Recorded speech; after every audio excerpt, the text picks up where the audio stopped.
বাবা আজকে তো কোনো মক্কেল পাইলাম না, চলবো কেমনে? দেখ পূজা খাইয়ে দেখ, না তো পেট চলবো না। বাবা আসসালামু আলাইকুম। বাবা বহুত কষ্টে আছি বাবা, আমার একটু সাহায্য করেন। মনে হয় ভিখারি, 1-2 টাকা দেখবি করে দিই।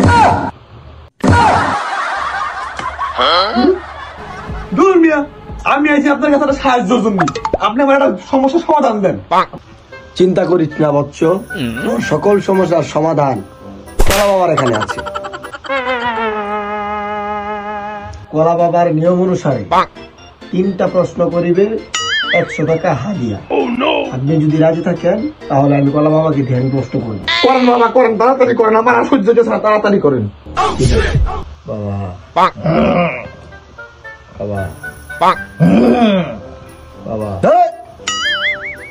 বাবা রাগ করে না কাস্টমার। বাবা আপনার পাদেম বলিল। ওটা পাদেম হবে না বৎস, ওটা হবে খাদেম। না বাবা সরি, আমার ভুল হয়েছে, ওটা পাদেম না, আমার ভুল বলা হয়েছে, ওটা খাদেম হবে। 3টা প্রশ্নের জন্য নাকি 100 টাকা? 100 টাকা তো হাদিয়া বাপু, আমি কলা খাবো। বাবা আপনি নাকি জ্যোতিষ, আপনি নাকি মানুষের সকল সমস্যার সমাধান দিয়ে থাকেন।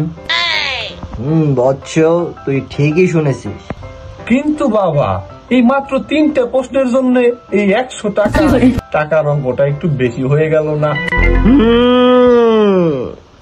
এইটাই তো নিয়ম বৎস, এইটাই নিয়তি।